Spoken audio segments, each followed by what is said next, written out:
And Logan, you still having problems with your computer?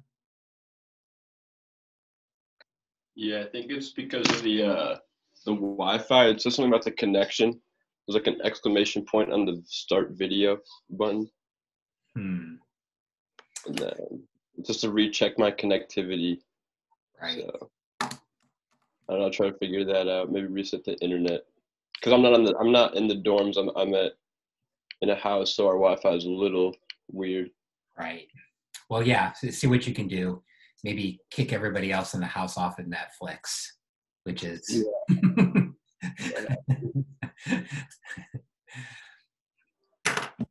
Okay. Well, I hope you all had a good lunch. I'm still eating leftovers from Thanksgiving, believe it or not. So they will never end. But anyway, I guess that's either the good thing or the bad thing about being home is you just actually, maybe there's no difference, right? If you're still eating the cafeteria, you're still getting leftovers a lot of the time. So anyway, so did anybody have any questions about this morning's lecture related to either any of the introductory stuff, about anything related to trend and detrending and long run versus short run, any of that stuff? I had a quick question about are you so like for remember during like eighth block we had kind of what you're going over what you're sharing the screen with? Would it be possible for you to share that before class starts every day? Because the video for some reason is glitchy for me. Like you'll be talking but your mouth won't move and stuff like that. So I just want to make sure I got everything. Yeah, I'm a little hesitant to give out notes, quite honestly, simply because I think that it leads to bad habits. Because I think usually you take better notes when you're taking them more actively as opposed to passively. But Cole, if there's parts that you are having a hard time getting, contact me and I'll copy and paste things or send it to you. Okay. Okay. Yeah, that works just fine. Okay. So, no other questions about this morning's lecture? So, I think it usually is a good way to prepare for this class is, at night after we've had our lectures to go back and try to go over lectures again, whether that means watching the parts of the video that I'm going to distribute to you or going back and looking at parts of the notes or trying to fill in your notes a little bit more. A lot of this material is pretty dense. And so, I think while it's fresh in your mind, it's a good idea to try to go back and try to, make those notes a little deeper than how they tend to get when you're just taking notes, watching a computer screen, like how we're doing things online.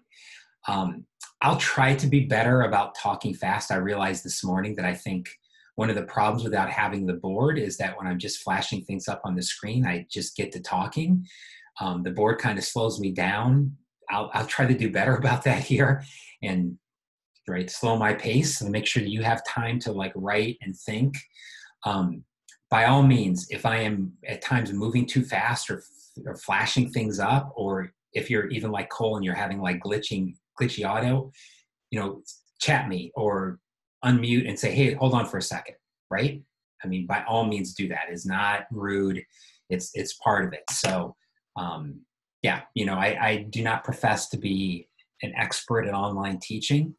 And so I'm sure that I probably have some bad habits that I am not aware of. And so anything you can do to give me feedback to make this a better learning experience would be greatly appreciated.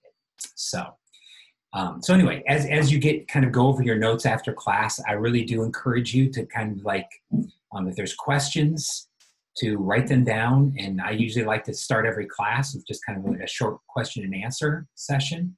And so if you have some questions, that would be great, right? That'd be a good time to ask them. Also, in terms of tonight, I'm going to send you, right when we're done, I'm going to send you an email that has our first homework. And so I'm just going to show this to you here, just so you can get a look here. So this is the first homework. It's going to be due on Thursday at 1 o'clock. One of the things I have here is because in the past when I've submitted homeworks online, I think a lot of students have just kind of put everything in a bunch of different files and emailed it to me, and it's made them impossible to grade. And given that this class is big enough and there's going to be enough grading as it is, I really can't spend a lot of time trying to piece together what work you've done. And so I'm going to ask you to put your homework, submit your file to me in one single MS Word file, right? So in that MS Word file, if you want to make a graph and take a picture of it and put it in your MS Word file, that's great. If you want to take a spreadsheet or a graph and copy and paste it in the Word file, that's fine. But try to keep it organized and in one single file so that I can just kind of go through it when it comes time to grade these homeworks. This homework is really for the first 3 chapters. And so you should be able to do these questions here from chapter 1, which are just kind of introductory questions. You're going to be able to do a couple of the questions from chapter 2, actually questions 4 and 5. I think you can begin tonight. Question number 3 you might not want to do tonight because this really has to do with more what we're going to talk about tomorrow. Chapter 6, question number 6 you can start on tonight, and then these questions from chapter 3 you're going to want to save for tomorrow. But anyway, you should be able to get a good start on this tonight. And so I do encourage you to spend a few minutes looking over the homework. If for no other reason, if there's questions, you can ask me about that tomorrow so that you don't fall, don't waste time spinning your wheels, okay? Okay, well, without further ado, let's jump into what we're going to talk about here for just a few minutes this afternoon. We're not going to get through all of chapter 2, but I do want to kind of talk a little bit about chapter 2, which is on calculating GDP. Right, so this is a topic that we've talked about in intro to macro. So really a lot of what we talk about this afternoon is kind of review, but it's important, right? It's kind of stuff that we really have to have a baseline knowledge of before we go through and talk about some of the more important things. So when we talk about GDP, hold on one second, let me get my notes here.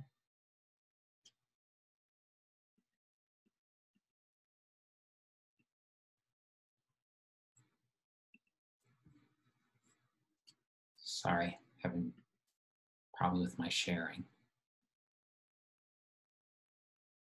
Here we go. Okay, so you might remember from intro that GDP really measures 3 things at once. It measures aggregate expenditure, meaning total spending within the economy. It measures aggregate income, meaning total income within the economy. And then it measures aggregate output, meaning total output or total production within an economy. And you might say, well, how is it that one piece of data can measure 3 things? And the reason is they're all equal. In the aggregate, these 3 things have to be the same, right? So this is one example where what's different for an individual, or what's true for an individual is different than what's true for a group, okay? So for an individual, expenditure and income and output can be much different. You as college students know that your expenditure is much bigger than your income, and it's much bigger than your output. For most of you, your income is probably 0 and your output is 0, and yet you're spending like crazy people, right? Right? And how do you do that? Well, you borrow, right? So for people who borrow, you have expenditure that's greater than income. How is that possible? Well, because there's other people that have income that's greater than their expenditure. They're savers. But what has to be true for everybody? For everybody, spending has to come from income. And where does income have to come from? Output, right? So while these 3 things can be different for individuals, in the aggregate, they all have to be equal, right? Total output determines total income, and it's total income that is the limit to total expenditure. And so that's why GDP is such an important measure, is it really helps us measure 3 important things at the same time. How much the country spends, how much the country takes in income, and how much the country takes in or produces in output. Okay, so it's very important to remember that when you talk about aggregate expenditure, aggregate income, aggregate output, you're really talking about the same thing, all right? And so don't be confused by this. You know, sometimes I'll talk about aggregate output in one breath and then talk about aggregate income or aggregate expenditure in another breath. I'm not always talking about something different, right? I'm really talking about GDP. All three of those things can be measured as GDP. And so what exactly is GDP? Well, here's the definition. This is right from your book.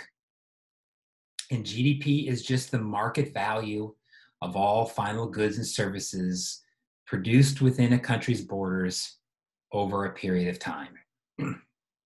Okay, so I'll give you a chance to write that down. GDP is the market value of all final goods and services produced within a country's borders over a period of time.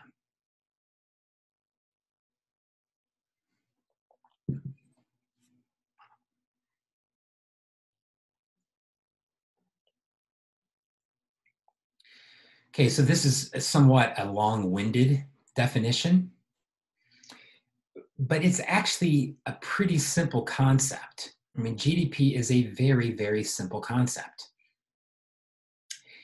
And I think it becomes more simple if we kind of break this down, you know, word by word and phrase by phrase. So GDP is the market value. What do we mean by market value? It's measured at market prices. Okay, so it's market prices that are used in computing GDP. In other words, every good that's in GDP is weighted by its price. Okay, so listen, it wouldn't make any sense to have a measure of GDP just add up the number of goods produced, right? Because if you made 100 cars and 3,000 oranges, it doesn't make any sense to say GDP is 3,100. Okay, that's meaningless because we know oranges are worth a lot less than cars. So what we want to do in GDP is we want to weigh every good by its market price. We want to weigh the cars by the market price of the cars, and we want to weigh the oranges by the market prices of the oranges, right?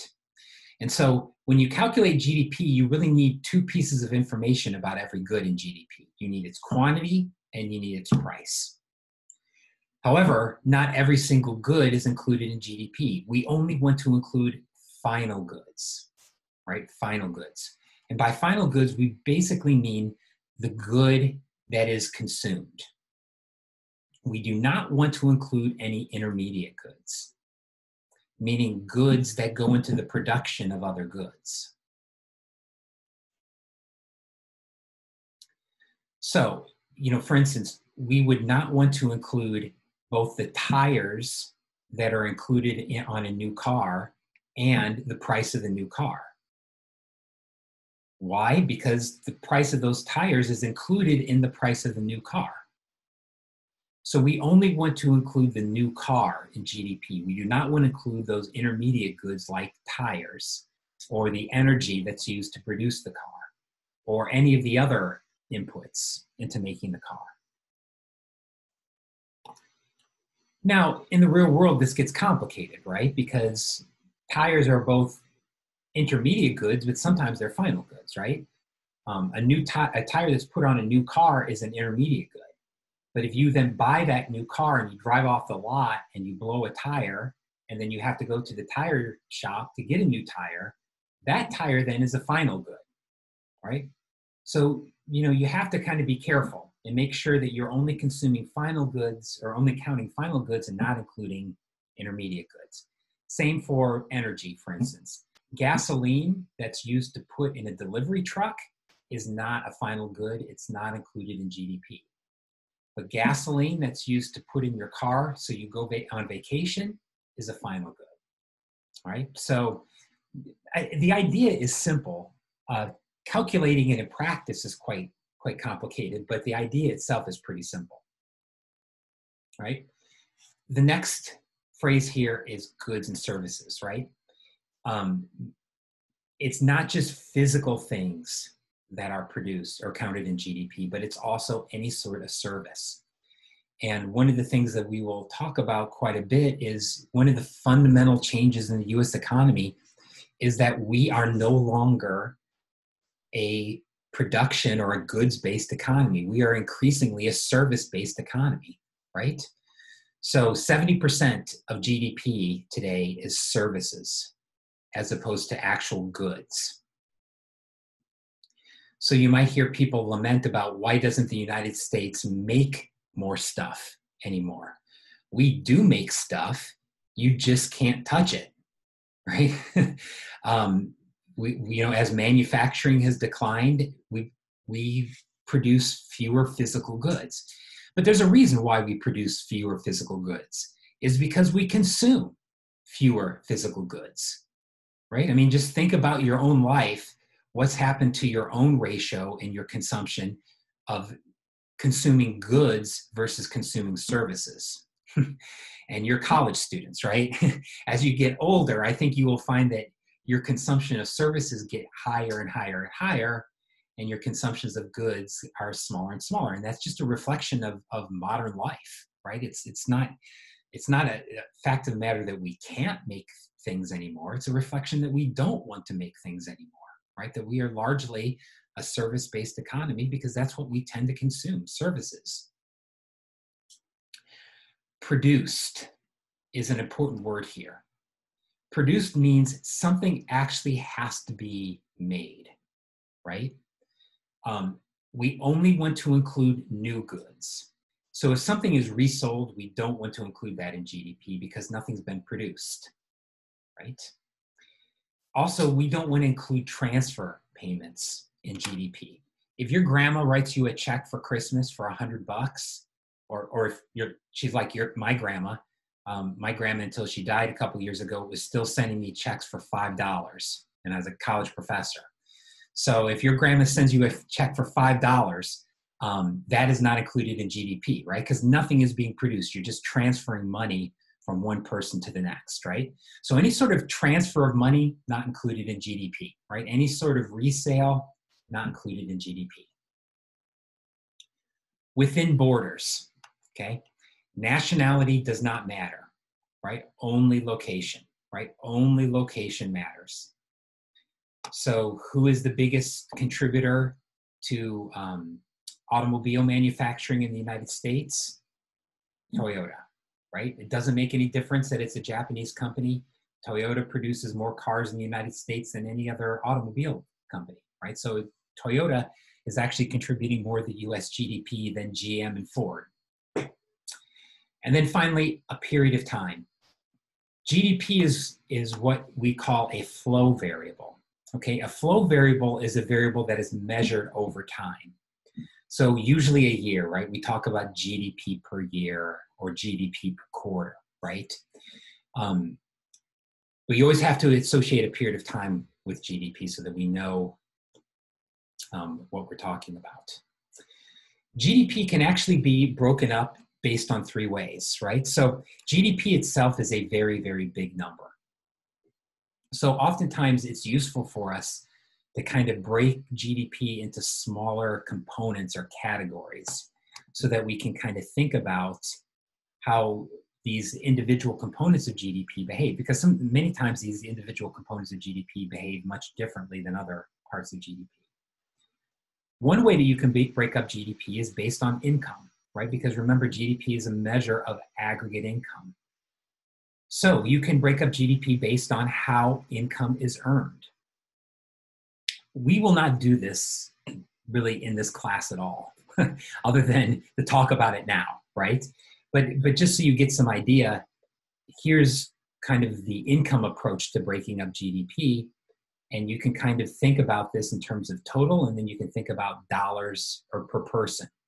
So gross domestic product in 2018 was about $20,500 billion, or about $20.5 trillion, or about $62,000 per person. And you can break that up based on how people earned this income. So there's compensation for employees. Then there's subsidies on business, or basically this is net taxes. This is the operating surplus of businesses. So this is kind of net profits.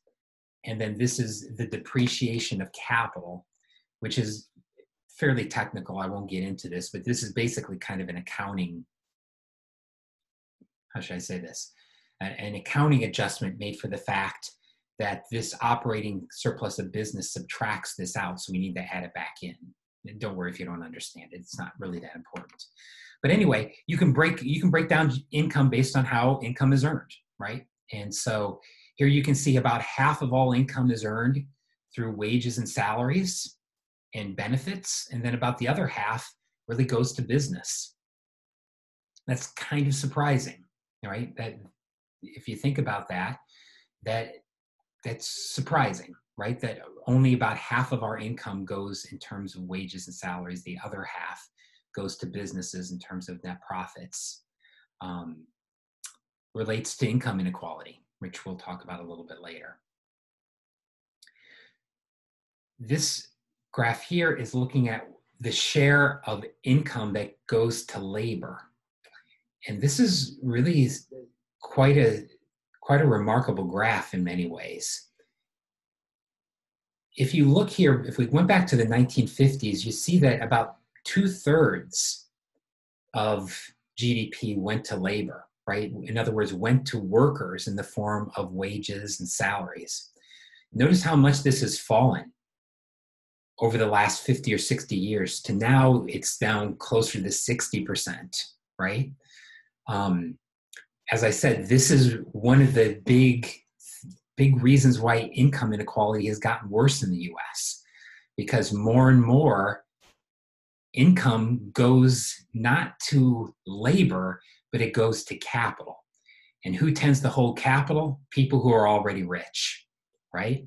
And so there's a bigger share of income going to people who are rich, quite honestly. That's the story is much more complicated than that, and we'll talk about it later in the block.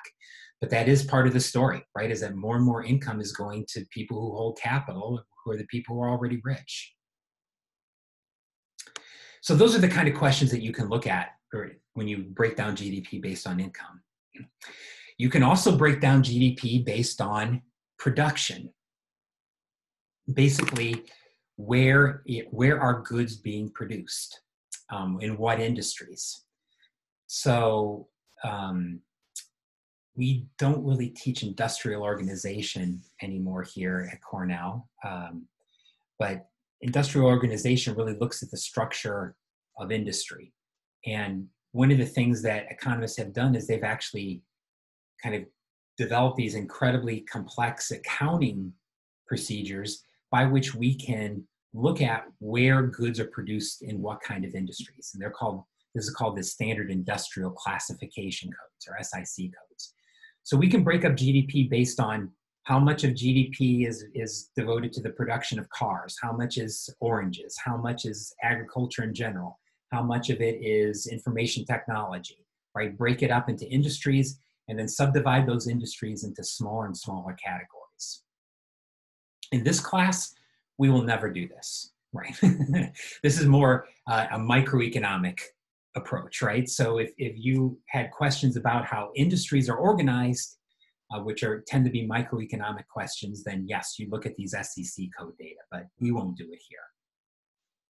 The third way is really the way that we will think about dividing GDP, and that's based on expenditure, how goods are spent. And that leads us to equation probably in the dark recesses of your mind that you've tried to forget since Intro to Macro, which is Y is equal to C plus I plus G plus X minus M, right? And this is the expenditure equation, right? Breaking GDP into its different categories of expenditure. Let's talk about each of these individually. Okay, Y is GDP, right? And GDP can be broken into the following categories. C is consumption. So most of the goods that we buy, I mean you and me, buy our consumption goods, right? This is in the US, about 70% of GDP is consumption. And this can actually be broken up into smaller categories, right? You can break consumption into goods and services, or durables or non-durables, and then you can break it down into smaller categories such as food or shelter or gasoline, or however fine you want to kind of break it up, you can break it up. But far and away, the largest part of GDP is consumption. Investment. Investment is not the things that households buy, it's typically the things that firms buy. And so this includes factories and equipment, inventories, research and development and intellectual property, and then finally, new housing. So there's really only one thing that an individual household would buy that would get included in investment, and that would be if they bought a new house, that would get included in investment. So if I buy a car, that's a consumption good. If I buy a used house, that's not included in GDP at all. If I build a new house, then it's included in investment. So let's talk about each of these individually. Factories and equipment, I think this is pretty straightforward, right? I mean, this is obviously why this is part of investment. This is the spending that companies make to build buildings, to build storefronts, to have the equipment needed to produce things, to have the tools that their workers need to provide services, all that kind of stuff. Inventories. This is a strange one. Can an orange be an investment good? Yeah, strangely enough, it can be an investment good. Any good that's produced but not yet sold gets included in inventories. And so if you remember from our definition of GDP, a good that is produced has to be included in GDP. But what happens if it's produced and not yet sold? If it's produced and not yet sold, we need to include it in GDP. Where should we include it? We include it in investment, right, as an inventory. So it's kind of strange that way, but that's the way. We could put inventories in consumption, but then again, consumption goods haven't been consumed. So they don't really belong there, hence the need to put them in investment. New housing, I think this makes sense for why this is investment. Finally, this one is a really interesting one. Research and development and intellectual property. This is an investment, but this is an investment not in physical goods, but in basically intangible goods, right? Intangible goods. So the investments that firms make in trying to develop new processes, to try to develop new patents, the money that firms pay for branding, for instance, actually is counted as an investment good. And so one of the really interesting things you want to think about, how the U.S. economy is changing. This is a really interesting figure that I want to show you here.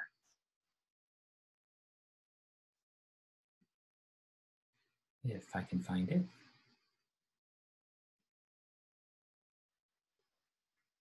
Can everybody see this, the graph of tangible and intangible? Is that showing up? Okay, so this is looking at investment and to what extent investment now is in tangible goods like factories and new housing, and to what extent investment by firms is in intangible goods. And once again, intangible goods means research and development, the creation of intellectual property and patents, the creation of branding. And look at this, right? Nowadays, firms spend more on intangible investment than tangible investment. And that is a direct consequence of the fact that we now have a service-based economy and not a goods-based economy, right? Because what do services require? Services often require intangible assets. They require know-how. They require branding, right? So, you know, you might think about like, what was the typical industry of the 1950s? Well, maybe it was General Motors, right? And General Motors required a hell of a lot of tangible investment to produce its goods. What's the company of the 2000s? Well, you might say Google, right? And Google, where does the value of Google come from? Very little from tangible investment. Of course, Google has lots of computers and, you know, buildings and things like that, but a ton of it is in their know-how, right? The intellectual property that they've developed through their search engines. Another good candidate for the company of the 2020s might be Starbucks, right? And once again, if you think about Starbucks, Starbucks has relatively little tangible investment, right? I mean, yes, they have stores, but they're usually pretty small. Yes, they have some equipment, but the equipment is not that expensive. A lot of what Starbucks is intangible investment, meaning know-how, branding, job training, developing of procedures by which they assure quality, right? And so these are in many, in today's more and more, as we move to a service-based economy, we really are moving away from tangible investment towards intangible investment. Okay, and then if we go back to our y is equal to c plus I plus g plus x minus m equation, we have G. G is government purchases. This does not include government transfer payments. So in other words, this is not government spending. This does not include things like welfare payments or Social Security payments, because those things are just transfers of money, right? We should not include them in GDP. It only includes purchases.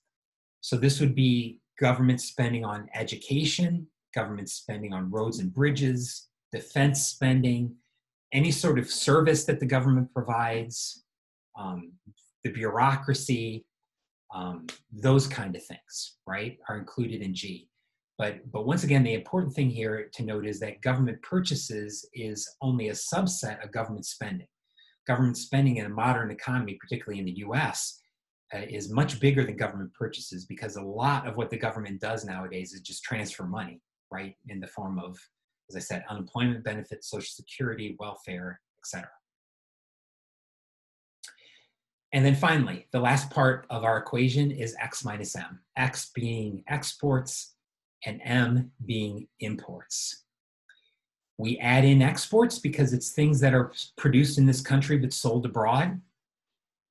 So we should include them in GDP, and we subtract out imports because they're things that we consumed in this country but we did not produce.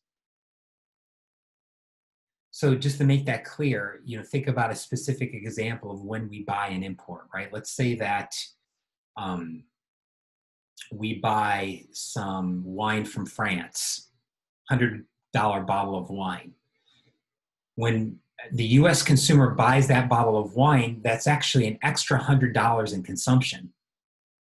But if you go to our equation here, we don't want that to increase GDP.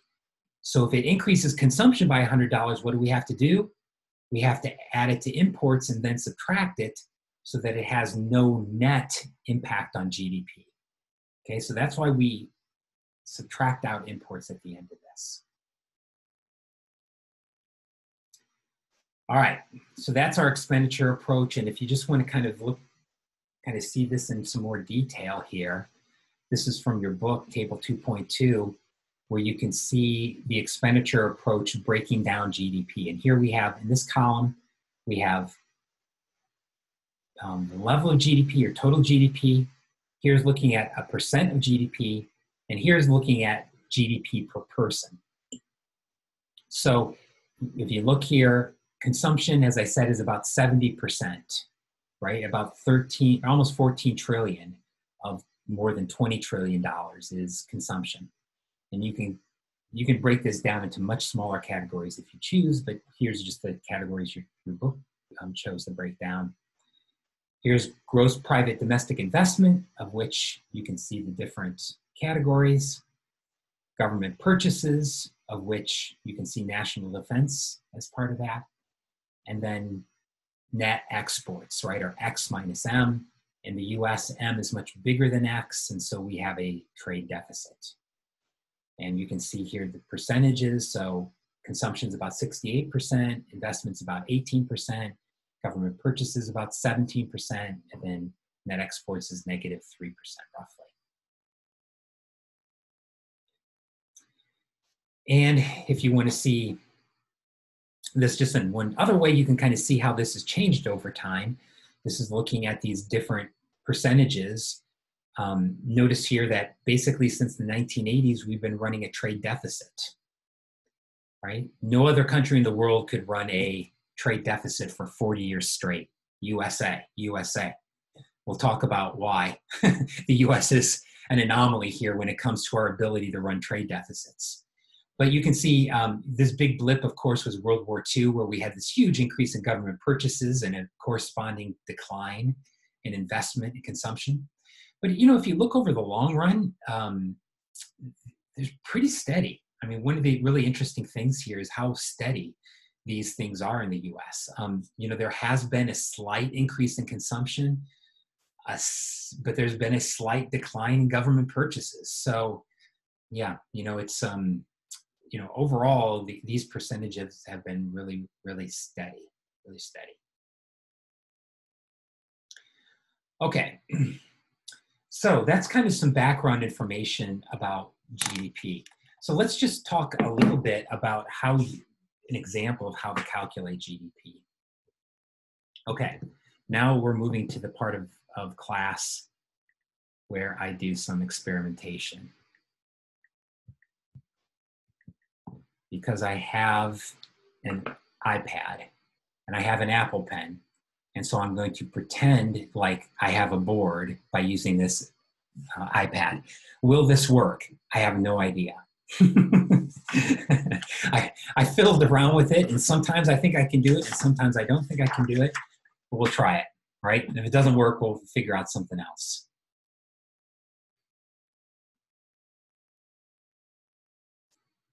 All right, so I'm going to share with you my iPad here. So I want to just take a couple of minutes here and just talk about GDP, all right? And the difference between real GDP, that is a bad color, sorry.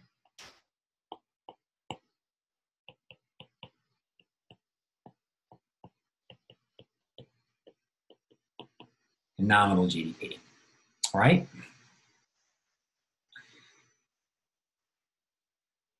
So GDP can really increase for two reasons. One is that we produce more. But the second reason is because prices go up. And remember, prices are an important part of GDP. And so if prices go up, that can increase GDP just like if quantity goes up. And so that's why we need to have this distinction between real GDP and nominal GDP. So let's, you know, this is probably a concept that hopefully you remember from principles, but let's kind of talk about this here in a little bit more detail. So let's kind of invent a hypothetical economy, okay? And in this hypothetical economy, I think I use this exact example in principles for those of you who had me in intro to micro or macro, so I apologize. But let's say that this is a wonderful country that only has Doritos and beer, right, as their only two goods of production. So in 2019, they have Doritos of $1. That's how much Doritos are. And beer is $2. And quantity of Doritos, 500. And quantity of beer, 600. Okay? What's nominal GDP?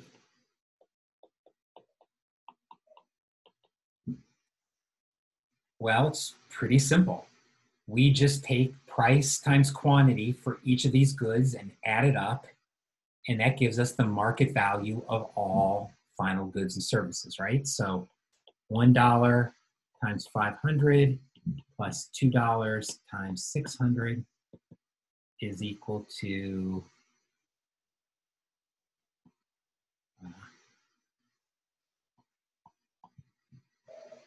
oops, what am I doing?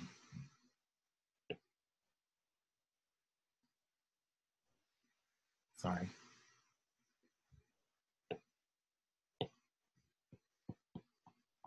That's right, right? Yes, okay. So what's nominal GDP in 2019? 1,700 bucks. Very simple. Now, let's say you come back in 2020 and you collect the same data to see what's happening in this country. Let's say now in 2020, prices have gone up quite significantly, right? Doritos were $1, now they're $2. Beer was $2, now it's $3. But if we look at production, what we see is that production has actually declined. So not only have prices gone up, but the quantity of production has diminished. I think we can all agree that this country is worse off than they were, right? They're worse off in 2020 than they were in 2019, just like the rest of us are worse off in 2020 than we were in 2019, right? So, but what happens when we calculate nominal GDP?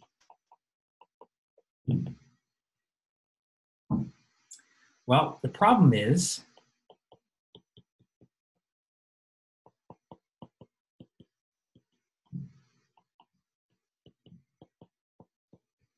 what's happened to nominal GDP?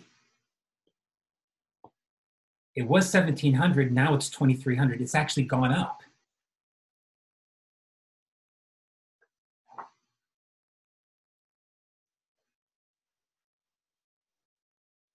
In fact, we can figure out what the growth rate is. Right? Remember, the growth rate is the percentage change in nominal GDP, which is the new observation minus the old observation divided by the old observation times 100. Well, that's 100 there.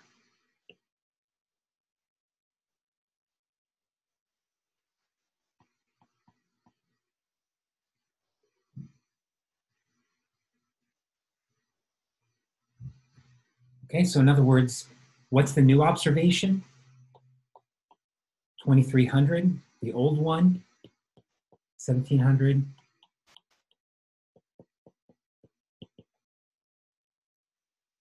We multiply by 100.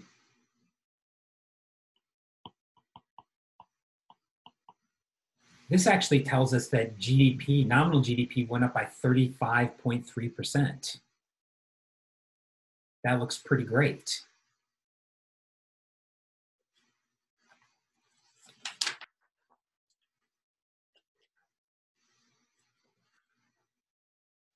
What's the problem? We know the country's worse off, right? And why are we getting this misleading answer?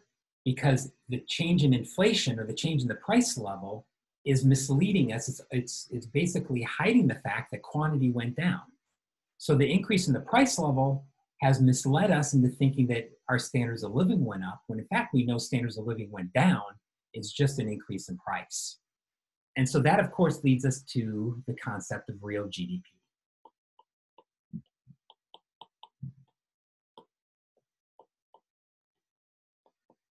Where we use a constant set of prices.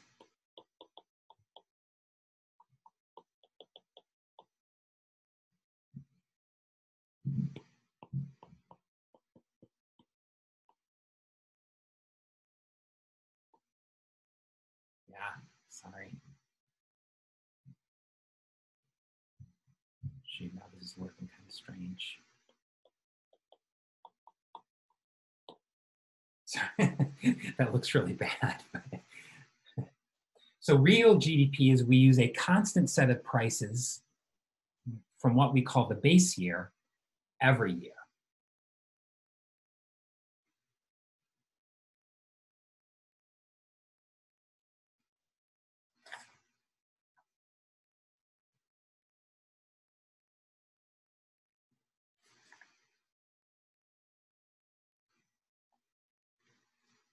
Okay? So,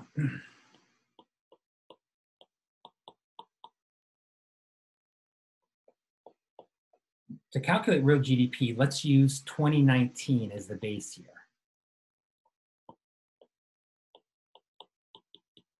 And then let's go back and recalculate what's happened to GDP.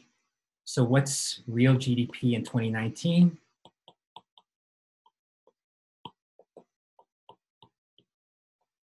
It's just what it was before, right? Because in the base year, nominal GDP is equal to real GDP because we're using the same prices. Where we get a difference is in 2020. Because what do we need to do in 2020? We need to use 2019 prices, but we need to use 2020 quantities, okay? So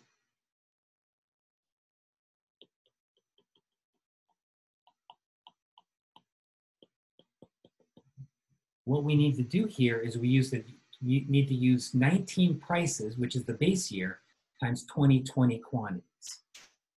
So if I can remember what these were, I'll go back and look at my notes here.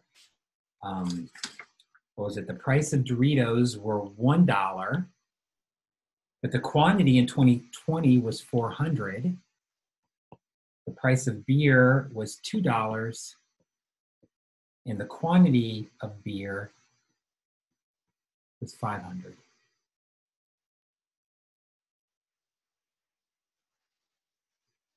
Right?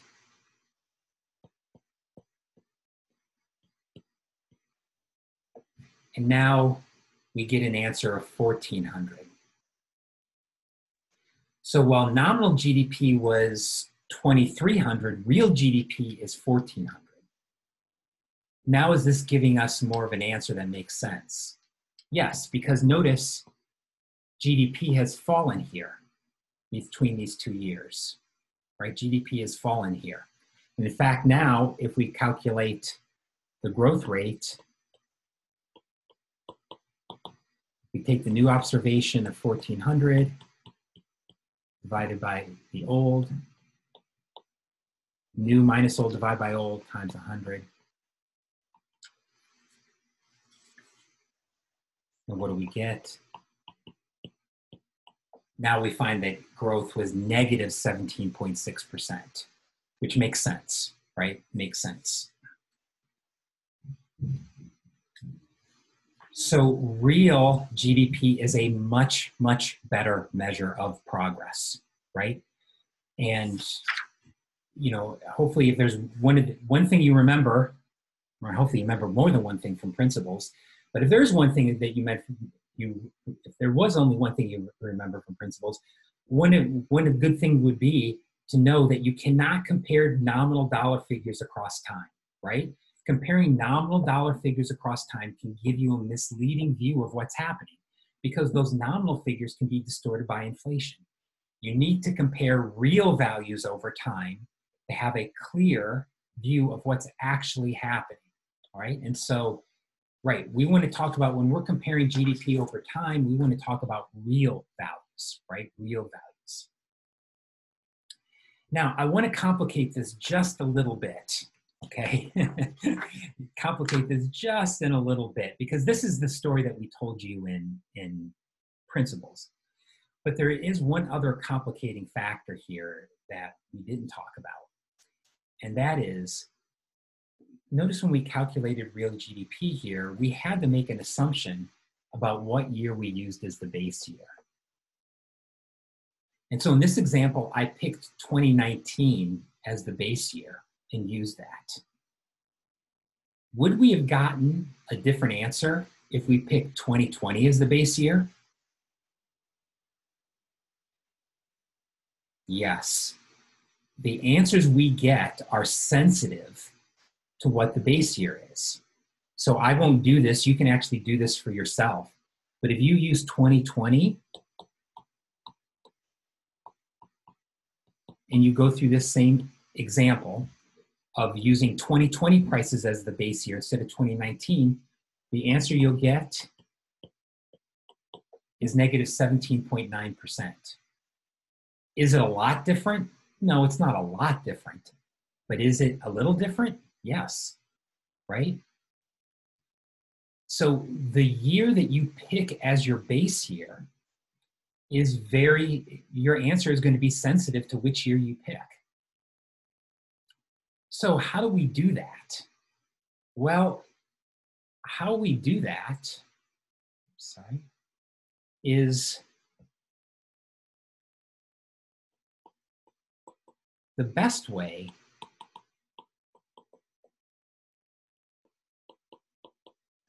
is to calculate what's called chain-weighted GDP. And by chain-weighted means you just take the growth rate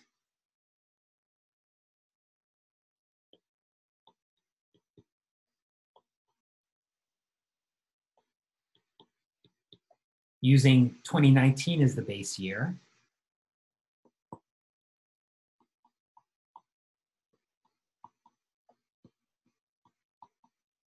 then you go back and you calculate what the growth rate is using 2020 as the base year, and then you average them.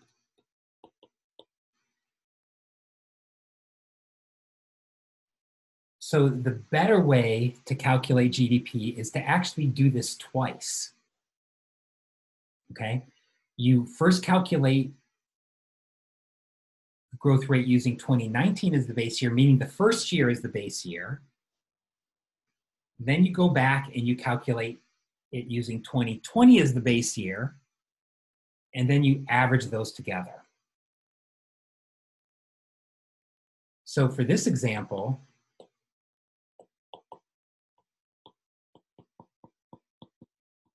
you take our two different answers and you'd average them.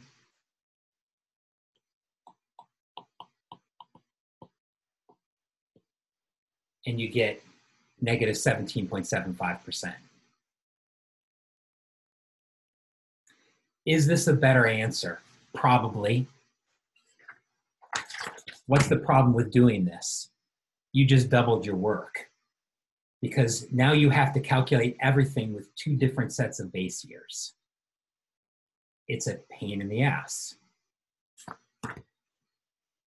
So, good luck on homework number 1.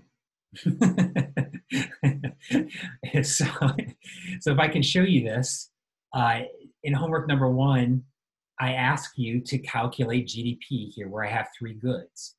But notice what I ask you to do. Calculate the chain-weighted. We actually haven't calculated inflation yet, so you can't do this quite yet. So hold off until we talk about a few things tomorrow.